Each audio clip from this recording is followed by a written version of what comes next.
कोल्हापूर जिल्ह्यातील हातकणंगले तालुक्यातील पट्टणकोडोली येथील लोकनियुक्त महिला सरपंचाने आत्महत्या करण्याचा प्रयत्न केला.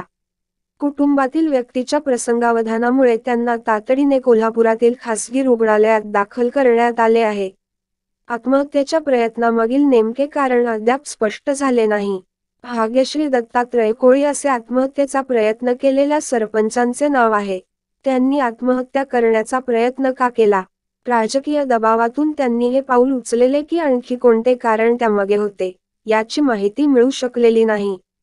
याबाबतची माहिती अशी की पट्टणकोडोली येथील सरपंच भाग्यश्री कोळी या विकास नगर येथे राहतात. ग्रामपंचायत कार्यालयातील सर्व कामे संपवून त्या शनिवारी आपल्या घरी आल्या होत्या. त्यावेळी घरातील वातावरण अगदी खेळीमेळीचे होते.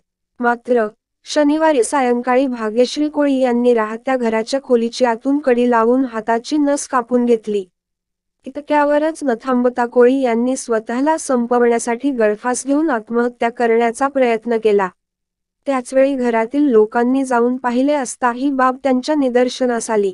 त्यावेळी घरातील इतर लोकांनी दरवाजा तोडून आत प्रवेश केला. त्यांना खाली उतरवून कोल्हापुरातील खासगी हॉस्पिटलमध्ये उपचारासाठी दाखल केले. आत्महत्येचा प्रयत्न करण्याचे नेमके कारण समजू शकले नाही. गावातील अनेकांनी हॉस्पिटलकडे धाव घेतली होती. सरपंचांनी उचललेल्या या पाऊलाची गावात चर्चा सुरू आहे. गेल्या 2 दिवसांपासून त्यांच्या तब्येतीत सुधारणा नसल्याचे डॉक्टरांचे म्हणणे आहे.